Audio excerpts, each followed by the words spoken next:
So let your life speak out and take it easy. Cause in the night, you'll open the broken door. So let your life speak out and take it easy. Cause in the night, you'll open the broken door.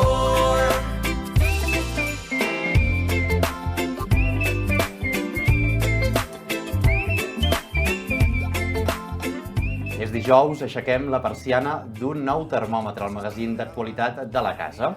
Aquesta setmana hem canviat l'ordre dels continguts. Veieu que fa pocs dies emetíem el debat en directe amb els alcaldes de capital de la Catalunya central. Ens servia de debat aquesta setmana de tertúlia. Per tant, avui, dijous, que seria dia de tertúlia, canviem els continguts i el que farem a la primera part és presentar els pressupostos que ha aprovat aquesta setmana l'Ajuntament de Vic. Ho farem amb Núria Oms. Uns pressupostos que, Déu-n'hi-do, són de 67 milions d'euros, dels quals uns 10 milions d'euros són inversió. De seguida, passarem a parlar-ne, com dèiem, amb Núria Oms. Després de la visita dels pressupostos, el que farem és connectar amb l'Ajuntament de Gurb. Demà, aquest divendres, comencen la seva festa major. Parlarem amb el seu alcalde, de la mà del company Òscar Garcia, per conèixer tots els detalls. Però primer de tot, comencem amb els pressupostos de Vic. Núria Oms, com estem? Benvinguda. Content de tenir-te avui aquí al termòmetre. Molt bé, jo també. Moltes gràcies per convidar-me. Home, i a més és una invitació que és un goig, una enveja per als ajuntaments d'aquest país, perquè avui l'Ajuntament de Vic aquí pot parlar dels pressupostos aprovats aquest passat dilluns en el ple, que en aquesta ocasió l'equip de govern de l'Ajuntament de Vic ha comptat amb el suport del PSC. I com dèiem, uns pressupostos d'una xifra important, Núria, 67 milions d'euros, dels quals 11 són inversió. Doncs sí, molt contenta d'avui ser aquí, perquè dilluns realment vam fer aquesta gesta, que pot semblar petita, però és molt important, sobretot per al moment que estem. Principi de mandat, un consistori en què les eleccions ens van donar un missatge, que la gent, que a Vic hi havia diverses sensibilitats, per tant tenim una representació de 7 grups polítics, per tant vol dir que els pressupostos de la ciutat han de donar cabuda a aquestes sensibilitats diverses que tenim, representades per cada una de les formacions. Per tant, no era fàcil aconseguir en aquestes dates, 6 de novembre, com ho vam fer, l'aprovació d'un pressupost i d'unes ordenances. Soc l'enveja de molts pobles i ciutats, perquè, com que ens comuniquem, els regidors així d'Hisenda, d'Economia, etc., i perquè realment darrere d'aquesta feina, darrere d'aquesta aprovació hi ha molta feina. Hi ha molta feina, hi ha moltes hores de negociacions, hi ha moltes hores de converses, de buscar punts en comú. Per tant, en primer lloc, dir-vos això, la meva satisfacció, i sí, i vam acordar-ho amb el Partit Socialista.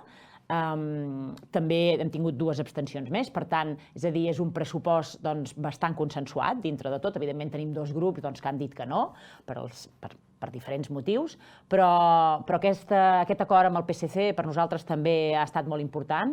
És aquella mirada que fem les persones que ens dediquem a treballar per la ciutat, que independentment de les nostres sigles i de les nostres motxilles, i fins i tot de la ideologia així més política, en sentit ampli, doncs nosaltres estem treballant per Vic, que és per al que la gent ens va votar. Estem treballant per la ciutat amb aquesta mirada àmplia de mig llarg termini i amb aquest compromís que tenim amb els ciutadans i ciutadanes que ens van votar. Deixa'm explicar, Núria, a les espectadores i espectadors. Núria Oms, evidentment l'aprovació dels pressupostos 2024 de l'Ajuntament de Vic és una feina de grups també, però Núria Oms és la titular d'Economia, per tant és la persona que més hi ha estat endinsada. M'imagino que ara, Núria, un pes que et treus de sobre, ara entrarem a presentar aquests pressupostos, però un pes de sobre perquè segurament moltes persones, jo crec que sí que m'ho puc imaginar, però moltes no es poden imaginar el que deus haver passat d'intensitat durant aquestes últimes setmanes, perquè aprovar pressupostos no és mai fàcil, són diners, és futur. No és fàcil. També és una tasca que, com que ja vaig fer en el mandat passat, ja estava com una mica entrenada, tot i que el context era molt diferent. I és una feina que té un punt d'ingratitud, sobretot quan has de prioritzar, que és el que ha de fer un pressupost municipal. És a dir, nosaltres ens presentem amb un programa, nosaltres i totes les formacions polítiques, on hi ha molts desitjos, moltes il·lusions, moltes voluntats de com hauríem de tirar endavant la ciutat per assumir-ne els reptes que tenim plantejats. Això és el programa electoral, però després quan aterres a la gestió del dia a dia, doncs veus que moltes de les coses que tu t'havies plantejat potser no podran desenvolupar-se amb la celeritat i algunes fins i tot potser no es podran fer, vull dir, almenys els propers anys. Després és com un exercici de realisme que l'has de... I jo com a regidora d'aquest tema he hagut d'anar acompanyant a totes les persones perquè tots plegats puguem fer aquest dol, aquest exercici de realisme i de prioritzar. Començant pels tècnics de la casa, de les diferents àrees que estan supermotivats per treballar i que diuen donen més pressupost aquí en aquesta partida, en aquesta altra, que has d'anar dient d'acord però fins a un punt, continuant pels mateixos companys de l'equip de govern, del propi Junts, en aquest cas, amb l'alcalde. O sigui, també hem hagut de fer l'exercici de veure de tot allò que ens van plantejar realment què és viable, què és possible de fer amb els diners que tenim. Tampoc volem deixar un ajuntament endeutat i amb problemes econòmics, volem tenir una administració sanejada. Després, amb els companys de viatge de la coalició de govern, amb Ara Vic, també vam haver de fer les nostres aproximacions, les nostres negociacions, i després amb tot el consistori. I després, quan acaba tot això, quan llavors jo he de dir que pujo impostos, llavors és trobar-me amb la ciutadania al carrer que em diuen home, un altre cop has pujat els impostos. I jo torno a explicar el perquè d'això. Que ara en parlarem, de les ordenances. Sí. Parlem primer de tot, si et sembla, Núria, del ple d'aquest dilluns. Un ple llarguíssim, de més de 4 hores. Era el dia de l'aprovació. És evident que hi va haver consens, vots a favor de l'equip de govern, de Junts i Ara Vic, també amb el PSC, vots en contra d'ERC i CUP, i abstencions de Vic en Comú Podem i Som-hi. Parlem d'aquests vots en contra perquè aquests grups de l'oposició van ser molt crítics amb aquest pressupost. Sí, suposo que cadascú ha de fer el seu paper. Jo, de totes maneres, i ho vaig recalcar diverses vegades, amb totes les reunions prèvies que hem anat fent, el que acabo veient, i crec que és compartit, és que els grans temes de ciutat són els mateixos. Són els mateixos, perquè al final també Vic és el que és, no som una gran metròpolis, per tant, tenim bastant identificats tots els grups, perquè parlem amb la gent, etc. Doncs les necessitats i els reptes que tenim pels propers anys. Tot i així, les mirades que fem a les coses i el com ho gestionaríem, òbviament, és diferent. I aquí és on, sobretot, ens encallem. Amb la CUP, que és un partit amb una ideologia molt marcada, doncs llavors ens trobem això, que podríem compartir els temes, fins i tot podríem compartir a vegades les maneres, però el que no podem compartir, perquè entre altres coses no hi veiem viabilitat, és que ells són més radicals, diguéssim, de dir, això ho faríem així, no? I llavors ells borrarien les coses, és a dir, tota la història que nosaltres tenim, tota la trajectòria de que s'ha arribat a les coses per això, perquè el país ha anat avançant d'una determinada manera, ells quan plantegen els seus temes diuen ja, però això no ho hem fet bé, per tant ara ho vull canviar. I això és molt riscós dir això, perquè no es pot canviar. És a dir, les coses poden millorar, evidentment, i es pot avançar i això, però jo sempre dic, hem de construir el futur, el present i el futur, sobre el que ja tenim. I aprofitar les coses positives que hem fet, que han fet els nostres antecessors. I ells amb això són molt, no, això no m'agrada, jo què sé, les escoles concertades i públiques, no n'hi haurien d'haver de concertades. Ah, molt bé, fantàstic. I on deixem, on s'eduquen la meitat de nens d'aquesta ciutat, per exemple. No, és que això no hauria de ser així. D'acord. Vull dir, potser en podríem parlar, però al final l'escola concertada ha fet una funció social i educativa molt important en aquest país, gràcies que l'ha fet, i al final dona un servei públic com la pública. Llavors, és aquí on ens encallem. Amb Esquerra Republicana no hi ha tant debat, la veritat. Esquerra Republicana té uns temes fixats, i no hi ha tant debat. És més un tema que jo ho faria diferent, una mica de gestió i això, però realment és un grup que ens sap greu, però que ens agradaria trobar l'entesa, sobretot perquè ideològicament, no, en temes de país i tot, vull dir, hem d'anar junts, no? I a vegades no acabem de trobar l'encaix. Bueno, perquè també, per exemple, hi ha un tema que per ells és una línia vermella, no? Que és fer una quarta escola bressol, que clar, es posen com molt tossuts, diguéssim, en fer això. Jo sempre dic, però en detriment de què? És a dir, deixem de millorar les instal·lacions del Patí Vic, deixem de construir habitatge, què deixem de fer? Perquè tot no ho podem fer, no? I amb Esquerra Republicana ens costa una mica doncs, trobar això, aquest encaix, perquè ells tenen uns projectes, bueno, això, per exemple aquest, que per nosaltres és inviable i no és necessari en aquests moments, el de la quarta escola bressol, i llavors allà quedem encallats. Llavors, per tant, per ells això és un escull molt gran. Bueno, respectable, evidentment. I per això no ens entenem, no passa res. Bueno, ja anirem treballant, queda temps. Exacte. I tant, queda temps. Amb el temps poden passar moltes coses. Sí. Tornem a agafar el fil de l'inici d'aquest suport del Partit dels Socialistes de Catalunya. Quines són, Núria, les premisses per l'aprovació d'aquests pressupostos per part dels socialistes? Ells clamaven en temes d'habitatge, convivència i seguretat o també promoció del comerç. Però exactament... Sí, bueno, bàsicament és això, els grans temes tothom els té identificats i llavors es tracta de veure on posem més pes, no? Per exemple, el tema de l'habitatge és un tema que preocupa. També amb tots els grups el vaig parlar, però tothom no m'acabava de concretar res, perquè tothom diu, volem més habitatge, ja, però com ho fem? Fem una promoció, ens gastem 5 milions d'euros i tenim 30 habitatges, què arreglem amb això? Per tant, no hi havia propostes concretes. No hi havia propostes, però amb en Josep, amb el PSC, sí que vam estar desgranant possibilitats, perquè ell va dir, però jo vull mirar-m'ho, i va portar propostes. Per exemple, que nosaltres ja teníem una mica al cap, però ell ens va acabar de donar forma, també té coneixements d'aquest món, vull dir que aquí també ens vam aprofitar de la seva experiència personal i laboral, i ens va anar bé. I, per exemple, ens va dir, home, si plantejar una cessió de sòl municipals en determinats llocs que tenim sòl municipal, buscar promotors perquè ens puguin fer això, aquest habitatge de lloguer assequible, etc. Vull dir, vam veure que jurídicament podíem explorar fórmules possibles i ens hem compromès conjuntament a treballar-ho amb el seu suport. O sigui, perquè ara això és el titular, però després la lletra petita, i la lletra petita la treballarem colze a colze amb ell, amb ells. I jo penso que això és molt interessant, perquè estic segura que la mirada que nosaltres podem posar a les coses i la informació que puguem tenir, doncs també la seva ens aportarà. Per tant, amb el tema de l'habitatge, a mi em va agradar les seves aportacions perquè eren aterrables, entens? Després també, per exemple, ell estava molt preocupat, ells estan preocupats i nosaltres també, i de fet ja hi teníem uns quants diners, però llavors amb el seu suport hi vam acabar d'incorporar molts més amb tot el tema de la rehabilitació.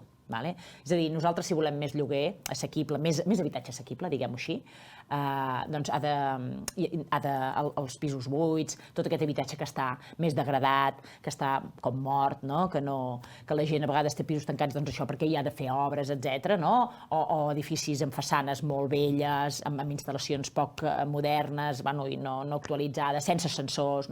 Per tant, això era una preocupació de dir, realment volem tenir habitatge que estigui bé i que sigui habitable, doncs hem de fer-hi una injecció amb la rehabilitació. Nosaltres inicialment havíem previst, no sé si eren 400.000 euros, o sigui, com a govern, era la nostra proposta inicial, però llavors, parlant amb els socialistes, n'hi vam injectar 600.000 euros, per tant, tenim 1 milió d'euros en rehabilitació d'habitatge, que per nosaltres, amb tots els des de barreres arquitectòniques, interiors d'habitatges, façanes i edificis, és a dir, llavors també veurem... Home, és una xifra important, Núria, per una ciutat... Molt important. Com Vic? Molt important, sí. Però és molt necessària, perquè la ciutat se'ns està envellint, i a més, també em va agradar molt la proposta dels socialistes, perquè a més ell va dir, o sigui, ciutat antiga, evidentment l'hem de preservar, és un tresor, és la nostra, el que ens fa que també ens vingui turisme, que això. Però també hi ha en tots els barris. els barris de fa més anys, construïts, que també amb el pas dels anys s'han anat degradant, no? Llavors aquí també ho hem de cuidar. Per tant, aquí la sensibilitat aquesta dels barris, no? De cuidar-los, doncs també. Per tant, i llavors això va lligat, vull dir, perquè les aportacions són així en global, també amb un augment de les bonificacions de l'ICIO, que és l'impost de construccions i obres, que ells ens van proposar de pujar els percentatges, no només de... Ara, per exemple, teníem més percentatge de bonificació a la ciutat antiga. Si tu rehabilitaves ciutat antiga, també hi havia una explicació, perquè ciutat antiga has de rehabilitar amb uns materials i això més costosos, per tant, allò.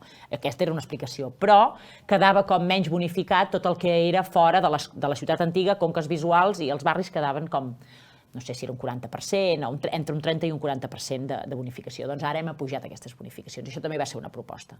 Per tant, no sé, a mi, la veritat, em vaig trobar còmode negociant i pactant amb el PSC perquè realment va fer propostes viables i per afavorir la ciutat. I això és el que, bueno... Clar, entenc, a més que les propostes del PSC no s'allunyaven de les vostres, és a dir, anaven per allà, l'únic que han servit per fer matisos, no? En matèria, i ja tanquem el tema del suport del PSC, en matèria de comerç, pel PSC crec que també era important la projecció d'un nou mercat municipal. Sí, exacte. Llavors, el tema del comerç, bueno, clar, el comerç també és això, un altre dels tresors que tenim a la ciutat, tothom té molt clar que l'hem de preservar, quan dic que els grans temes, aquest també n'és un, no?, perquè això ens dona vida. I després, bueno, amb el mercat municipal, doncs també un encaix realista. El mercat municipal, ara tot just, com sabeu, vam recuperar la concessió, ara jurídicament això, ara en els propers plens, no sé si serà el que ve o el principi d'any, passarem ja que torna la concessió definitiva a l'Ajuntament, per tant, podem començar a actuar, d'acord? A partir d'aquí s'ha de veure com tot aquell espai què se'n fa. Hem encarregat un estudi de patologies per veure com està a nivell d'edifici, etc. I tot això és un camí, tot això és un procés que no serà d'avui per demà. Ens agradaria molt, que tot ja... Però també hem de veure la necessitat que té la ciutat d'incorporar un mercat municipal. De quin tipus ha de ser aquest mercat o aquest espai? Què hi ha de passar? Quines persones, quins comerços han de venir? Tenim un comerç actualment que té sèries amenaces de relleu generacional i de canvis d'hàbits de consum, de com consumim les persones. Vull dir, això, fer veure que això no existeix. No, el comerç de fa 10 anys és evident que no és el d'avui ni el de fa 25. Per tant, tot i així, hi ha preocupació, no?, per part nostra i per part del Partit Socialista, i per tant, el plantejament que nosaltres teníem d'inversions era allargar... No, de fet, no hi havia inversió, només hi havia 300.000 euros per arreglar una mica l'espai i veure quines millores podem fer perquè sigui segur, de mentre es va evolucionant el projecte, i després la incorporació dels socialistes va ser, doncs, posem-hi $500.000 perquè es vegi realment la voluntat de que aquest govern té ganes d'avançar en aquest tema. L'on i el cap on es anirà veient i ho hem de treballar conjuntament. I això és el que també moltes vegades diuen els grups. I amb Esquerra Republicana, per exemple, amb el tema del mercat municipal, també és un altre dels esculls. Amb 500.000 euros no fareu res. I tant.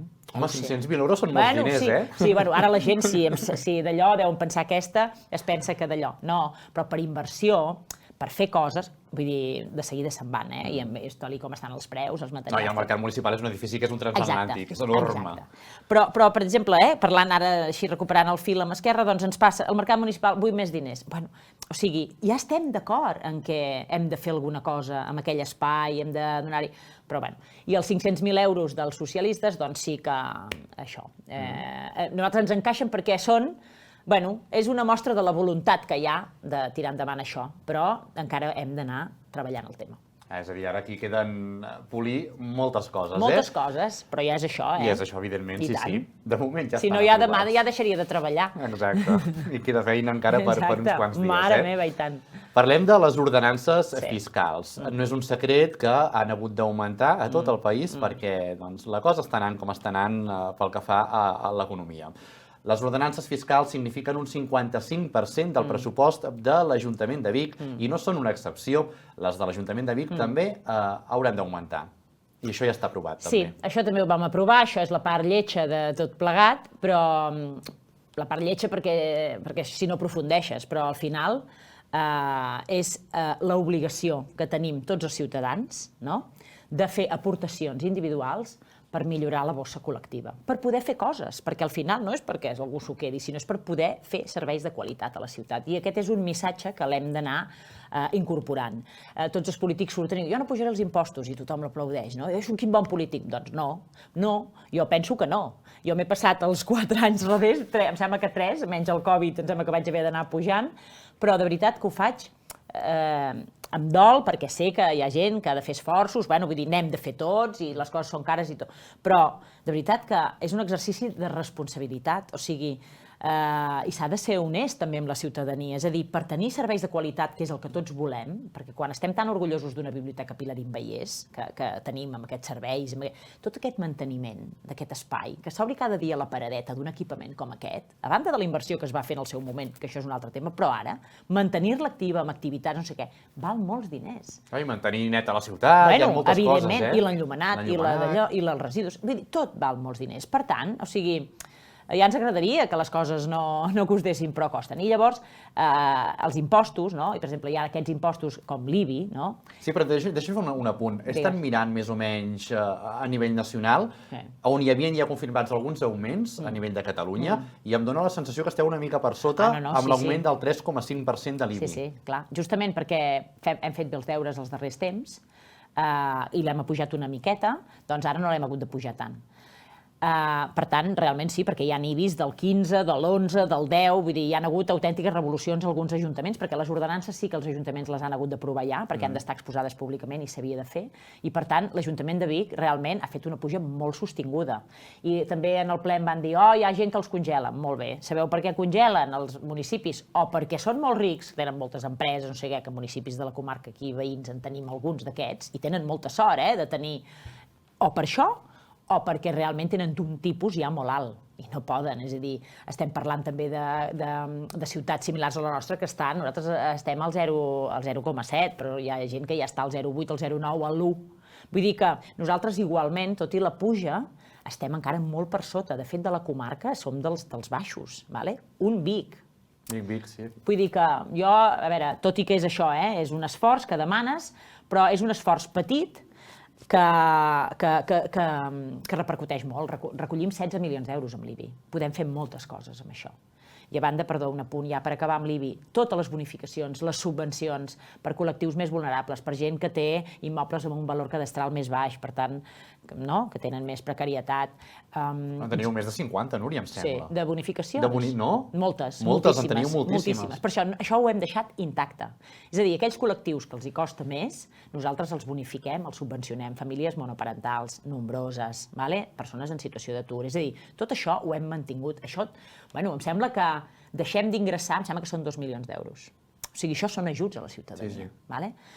I, per altra banda, també hi ha unes quantes bonificacions que van dirigides a aquelles persones que volen fer, o que poden fer coses pel canvi climàtic, per exemple, les energies fotovoltaiques, per donar a la borsa de lloguer assequible al seu habitatge, deixen de cobrar una mica menys de lloguer, però llavors tenen una repercussió a l'IBI, vull dir, bones pràctiques, diguem-ho així. Per tant, cuidem a la gent en aquest sentit amb les bonificacions i subvencions. Sí que l'impost de les deixalles, per les escombraries, aquest sí que també augmenta, jo crec que tot el país, però Vic també augmenta, i aquest potser és l'augment més destacat, que passem de 168 a 181 euros. 13 euros l'any, això és un cafè amb llet i 2 croissants, o 2 cafès amb llet i un croissant.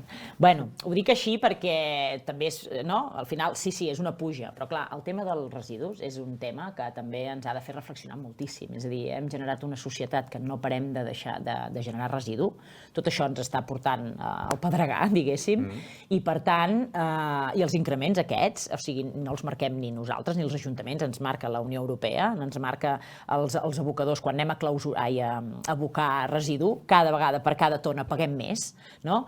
Perquè és el que es grava, és a dir, si tu no fas bé la feina, si no recicles bé, si portes rebuig en comptes de portar cosa reciclada, doncs et van matant a taxes. I els costos us van augmentant, I a més, la taxa de residus, nosaltres també l'hem apujat poquet, dintre de tot, perquè hi ha 30% llocs que han apujat, perquè nosaltres ja teníem molt cobert el cost del servei, pràcticament tot. Ara hi ha una normativa nova que l'any 25 tots els municipis han de cobrir amb la taxa el cost total del servei. I això per això ha fet que molts municipis que havien estat imputant la despesa a altres coses i qui dia passa any empeny, allò del bon polític, que sí que bé que no pugi impostos. Els han de pujar de cop. Exacte. I nosaltres amb això, allò. Però amb els residus jo vull dir la ciutadania, o sigui, ens agradi o no ens agradi, amb això serà un tema que si volem deixar una ciutat, una societat decent pels nostres fills, hi haurem d'anar deixant molts diners, és així. Els pressupostos de Vic, aprovats, com dèiem, aquest dilluns, els que estem presentant avui amb Núria Oms, van molt estretament lligats al Pla d'Acció Municipal, el PAM. Sí.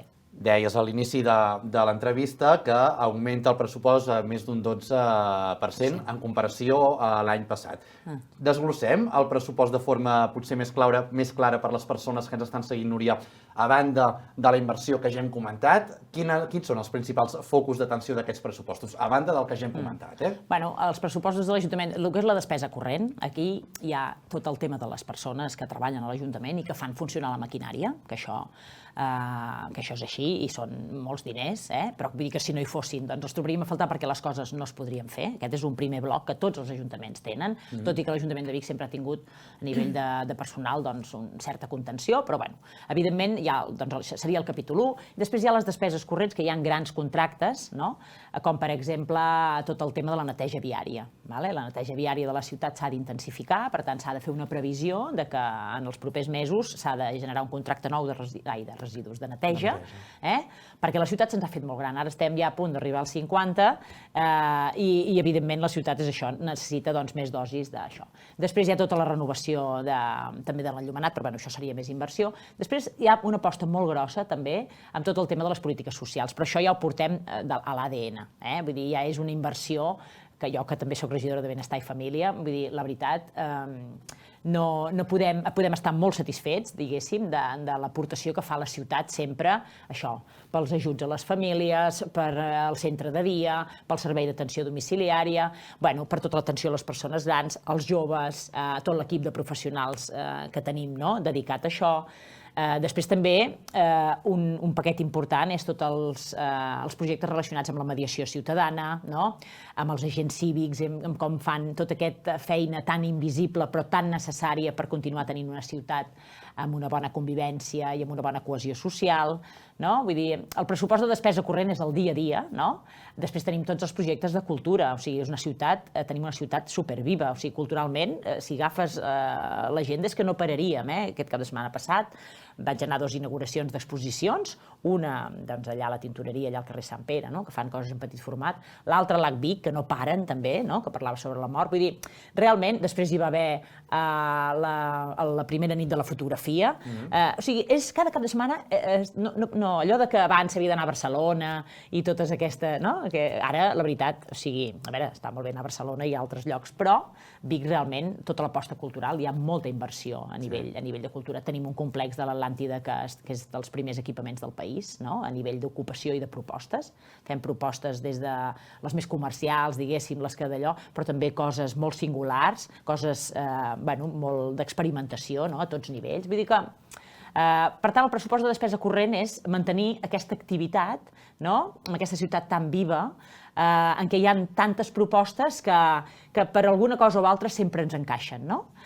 Si tens nens petits, doncs per què tens nens petits? Si tens joves, doncs també proposta adreçada a joves. Si ets més gran, doncs també, activitat esportiva també, hi ha molta inversió, no només del que són equipaments, millores als equipaments, sinó el dia a dia, o sigui, no parem de tenir curses, tenim mundials de trial, de no sé què, vull dir, som una ciutat que som un reclam, perquè aquí quan la gent ve s'hi està bé, tenen els serveis, la troben a sobre bonica, vull dir que realment la despesa corrent, que serien aquests 60 milions d'euros, són això, és el dia a dia d'aquesta ciutat tan preciosa que tenim. I ara, Núria, que parlaves del tema d'esport i abans no acabem, hi ha el tema del Club Patí Vic, que jo crec que també l'hauríem de comentar, que és el que preveu aquest pressupost pel que fa a aquesta instal·lació. Doncs mira, preveu que amb el Patí Vic estem treballant ara ja apretant molt la màquina perquè a l'estiu que ve puguem obrir ja 2 de les piscines que tenim, la interior que farà d'exterior i la petita, i habilitar ja tot l'espai, perquè aquest any no va poder ser possible. Per tant, ja hi ha uns diners que corren, però que són d'aquest any 23. Per l'any que ve ja hi ha una previsió de 1.200.000 euros per habilitar la piscina grossa, fer-la accessible, perquè ja sabeu que és una piscina d'aquelles tan grans. Sí, olímpica. I això, però farem una piscina molt més social, que també s'hi pugui entrenar, evidentment, però vull dir, realment ens imaginem allà que hi han de passar moltes altres coses. I per tant hi ha 1.200.000 per fer tot això, de cara per poder-la obrir al 25, i després el pla d'inversions més endavant, perquè el pla d'inversions el 24 és com més assegurat. Bé, més assegurat, és el que veus que faràs més d'allò, però llavors, com que el pla d'inversions és a 4 anys, hi ha més diners, no?, que llavors es podran moure en funció de com siguem capaços d'executar tot. Hi ha 3 milions d'euros per millorar instal·lacions esportives. Aquí també hi ha millores al patí i hi ha altres equipaments, o sigui, tenim una taula d'esports de la ciutat que va treballant conjuntament amb la regidoria totes aquestes propostes esportives de millora. Per tant, tenim 1.200.000 exclusivament pel patí i 3 milions més per millorar instal·lacions esportives, de les quals, evidentment... També hi haurà una part que serà de patí, exacte. Que aquesta part d'inversió són aquests 10-11 milions d'euros que comentàvem al principi. Que cada any, més o menys. Exacte. Abans no acabem, ara sí, Núria, jo el que vull demanar-te, ara no sé si posaré un compromís amb aquesta pregunta, és quina part d'aquest pressupost va destinada a alguna novetat d'aquest 2024? Alguna novetat? Albert, despesa corrent. Bueno, al capítol 1, per exemple, volem incidir molt en tot el que és la persecució, no m'agrada dir-ho així, de les activitats fraudulentes a la ciutat, d'acord? I per tant, incorporem a l'equip un nou inspector de la via pública i d'habitatge que ens ajudarà molt. Estem generant tota una proposta per veure de quina manera podem evitar i erradicar tot el que són les ocupacions irregulars, i també incidir també en els infrahabitatges. Ja tenim molta sobreocupació, sovint sobreocupació d'habitatges, i per tant allò. I aquesta figura, juntament amb tot un projecte que estem gestionant amb habitatge, mediació i benestar, doncs és una cosa novedosa que per nosaltres se'n sentirà parlar, diguem-ho així. Mira, crec que de forma molt clara hem pogut explicar en mitja hora aquests pressupostos de l'Ajuntament de Vic pel 2024. Núria, ara tindràs una mica més de temps lliure, per tant, podrem quedar per fer un cafè, en tot cas, no? O perquè ara tindràs més temps. Bueno, sí. Has quedat una mica més deslliurada, tot i que la feina continua. Ara hem d'aterrar tot això i treballar-ho conjuntament amb tot el consistori, perquè tenim molt clar que som un consistori molt plural i que les coses, si les treballem junts, les consensuem, doncs seran molt més efectives i molt millors. Per tant, això és molta feina, per tant, sí que podem quedar per fer un cafè, però vull dir, de feina no ens en falta. Continuarem seguint tot el que ens has posat avui damunt de la taula. Gràcies, Núria Oms, per ser avui aquí al termòmetre. Molt bé, gràcies a vosaltres. I anem cap a un dels municipis veïns. Ara anem cap a Gurb. Molt bé. Que comencen aquesta setmana la Festa Major. Gràcies, Núria. Molt bé, per reveure. Bé, doncs amb Núria Oms el que fem és continuar ara al termòmetre. Anem cap a Gurb, concretament cap a l'Ajuntament, on ens hi espera Josep Casasses, acompanyat del nostre company Òscar Garcia. Comencen aquesta setmana a Gurb la Festa Major. Òscar Garcia, què és el que ens expliques? Doncs sí, Rubem, ens trobem a l'Ajuntament de Gurb i és que aquí ja tenim amb nosaltres l'alcalde de Gurb, en Josep, que, Josep, podríem dir que pràcticament ja estem de Festa Major aquí a Gurb perquè comença ja aquesta Festa Major que podríem dir que és la més llarga de duració de la comarca. Sí, la veritat és que molts municipis tenen una Festa Major d'estiu, una d'hivern, nosaltres tenim una d'hivern, i això ens obliga a fer-ho tot en cap de setmana, perquè evidentment la gent està treballant en aquesta època, no podem concentrar en 5 o 6 dies, sinó que ho hem de fer en caps de setmana i a més intentar buscar espais a l'interior, perquè al novembre ja pot ser un temps que faci fred o mal temps i per tant hem de buscar espais a l'interior. Sí, és llarg en el temps i també amb molts actes, sí, és cert. Tot i així, teniu actes de tota mena, perquè teniu, com deies tu, molts actes com podrien ser concerts, teatre, etc., que sí que es fan a l'interior, però també teniu coses com curses, com coses més que són a l'exterior, és a dir, que a la Festa Major de Gurb teniu de tot. La Festa Major de Gurb intentem que sigui per tothom i per tots els públics, que tothom hi tingui el seu espai, i això, evidentment, implica pensar una gran quantitat d'actes i una gran quantitat d'espais. I, per tant, utilitzem, com aquell qui diu, tots els espais o equipaments municipals, tant interiors com exteriors, sí. Aleshores, Josep, els actes de Festa Major comencen demà, divendres dia 10, amb aquest pregó gamberro, que si no recordo malament, l'any passat va ser a càrrec d'en Peyo, i aquest any repetiu. Aquest any repetim, de fet, el pregó gamberro ens serveix una mica per dedicar un cap de setmana als joves. Fem el concert jove, cada any és un èxit, cada any tenim algun grup de moda, en aquest cas el grup de moda són els de tallets o els tiets, no sé mai com se'ls ha de dir, i d'aquí va sorgir la idea, doncs, per què no fem un pregó adreçat bàsicament als joves, tot i que pugui estar obert a tothom, i d'aquí va sortir la iniciativa l'any passat, doncs, i ens va sortir de dir-li el pregó gamberro una mica per buscar aquest to més divertit, més diferent, no tan formal com és el pregó oficial. I sí, dona el tret de sortir de la festa major amb el cap de setmana jove, per dir d'alguna manera, que a més, a part del concert, aquest any introduïm un element nou, que són espais alternatius a l'exterior del pavelló. Més enllà del propi concert, doncs, hi ha 3 carpes amb 3 espais alternatius. Com deies, alcalde, aquest any teniu els tiets, els detallets. Com ha estat aquesta venda d'entrades? No sé si la gent encara pot comprar entrades o s'han exhaurit. Com ha estat? La primera tongada d'entrades per internet es va esgotar ràpidament. El dilluns al vespre, el dimarts, es van posar més entrades a la venda i ara sí que no tinc dades de com està, però jo diria que de les 100 quedes en deuen quedar poques, sí. També tenim, abans dels tiets, actuació de Dan Peralbo i el Comboi, també d'aquí de casa nostra, és a dir, que una nit que els joves podran gaudir de ben segur. Sí, aquesta també és una de les coses que intentem, no? Doncs portar artistes locals i donar-los també aquesta projecció i aquesta promoció. Llavors, alcalde, el següent divendres dia 17, tenim el pregó oficial de Festa Major, que va a càrrec de qui aquest any? Aquest any és especial, deixa'm dir que a part del concert jove, doncs també aquest cap de setmana hi ha l'Scratch Crawl i hi ha... Són molts actes, aquí a GURB. Hi ha un munt d'activitats, però aquest any el pregó és especial perquè aquest any, justament aquest novembre, fa 100 anys de la inauguració de les escoles, del que en diem les antigues escoles de GURB. L'edifici fa 100 anys i en el marc d'aquest centenari s'ha fet un llibre que es presenta el dia 23 de novembre, no tant adreçat a l'edifici en si, sinó a tota la comunitat educativa que ha anat sorgint al voltant d'aquest edifici, i el pregó justament es fa en el marc d'aquesta comissió del centenari que es va muntar, el fa el Consell d'Infants del nostre municipi, format per l'escola, amb una participació important d'alumnes de l'escola que han creat ells mateixos una cançó del centenari i la canten els alumnes de quart. Per tant, el pregó també, en aquest cas, no és una persona, sinó que són moltes persones vinculades a la comunitat educativa del nostre municipi. Que bé, que bé. Home, és un fet bastant important i no està de més donar-los aquesta importància per fer el pregó, alcalde.